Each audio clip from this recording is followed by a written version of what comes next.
Limang tulog na lang bago ang laban ni pambansang kamao Manny Pacquiao kontra kay Brandon Bam Bam Rios. Kaya naman po si Pacman, kahit nasa kwarto na ng tinutuluyang hotel sa Macau, wala pa rin po sinasayang na oras para mag-training. Mula sa Macau, may ulat on the spot si Connie Sison. Connie? Yes, Tia. Naririto nga tayo ngayon sa Venetian Hotel sa Macau.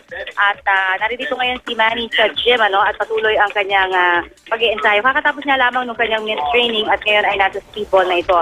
Pero nasa aking kabilang ngayon ang boxing promoter na si Mr. Bob Arum, para nang sa gayon naman ay magbigay sa atin ng update. Good afternoon, sir, Mr. Bob Arum.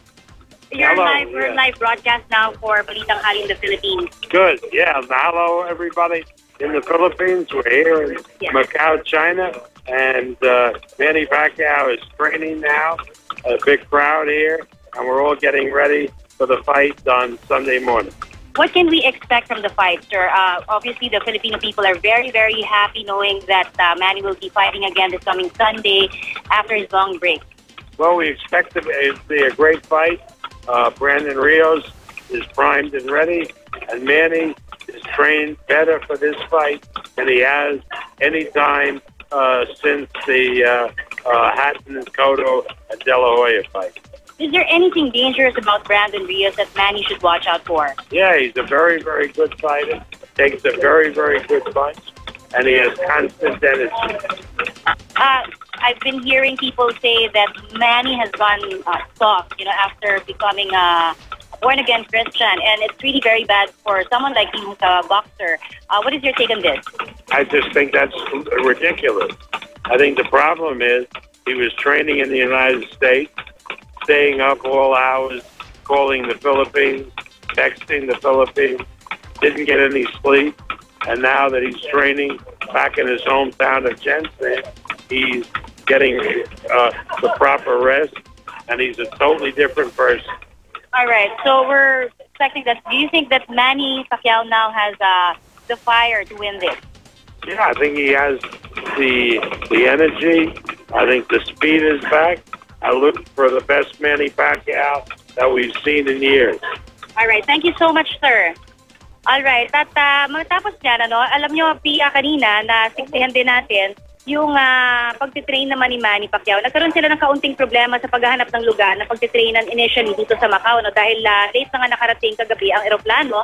Pero nakapag-improvise nga ang buong Team Pacquiao para matuloy pa rin ang training ni Manny Pacquiao kanina dito sa hotel. Panoorin natin ito.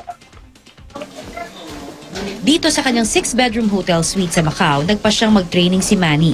Di kasi agad nakahanap ang Team Pacquiao ng lugar na pagtitrainan ng pambansang kamao sa Macau dahil gabi na nang makalapag ang kanyang eroplano. Kaya sa treadmill na ito sa loob ng sauna room ng kanyang suite, nag-warm up si Manny. Sa bilis na 10 to 12 sa loob ng 30 minutes, tila minani niya lang ito. Sa pasilyo naman na ito ng kwarto, nag-2 rounds siya ng takbo. At sa sala, nag-iba't ibang ab workout exercises din siya. Wala namang problema yan. I feel good and excited. Matapos ang workout, importante rin ang kinakain ng pambansang kamao para sa minimaintain niyang timbang sa laban na 147 pounds. Kaya naman, ang kanyang long-time cook na si Nonoy Neri at kanyang assistant ang nagluto mismo sa kitchen ng hotel sa Macau. Meron tayong tinolang manok, meron tayong steak. Tinolang manok? Saka steak. For breakfast? Breakfast ni Manny kanina ang kanyang paboritong ulam na tinolang manok, beef steak, fried pusit, pampano at scrambled eggs. Siyempre, ang patis pang sausawan at kanin. Bago kumain, nagdasal muna ang pambansang kamao at nagpatugtog ng kanyang paboritong praise song sa Bisaya.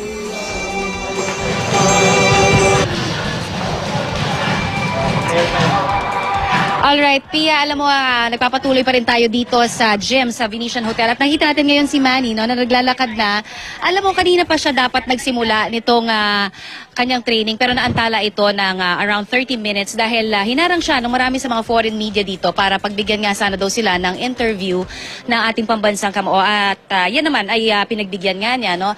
At bago niya, alam mo, nagkakaroon din ng, syempre parang talagang leeway, between Brandon Rios as training here in the same gym at yung kay Team Pacquiao, no? Dahil alam mo na, hindi pwedeng magkita-kita yung style nung pagbabox naman ng dalawang boksingero, no? So talagang kumbaga meron silang kanya-kanyang time, nagpapadala ng kumbaga ng mga miyembro ng Team Pacquiao muna para i-check kung tapos na si Brandon Rios sa kanyang pag-iensayo bago naman dumating itong si Manny Pacquiao. At mamayang alas 4 ng hapon ay inaasahan naman na magpapahinga nga ang ating pambansang kamao sa kanyang suite, ano?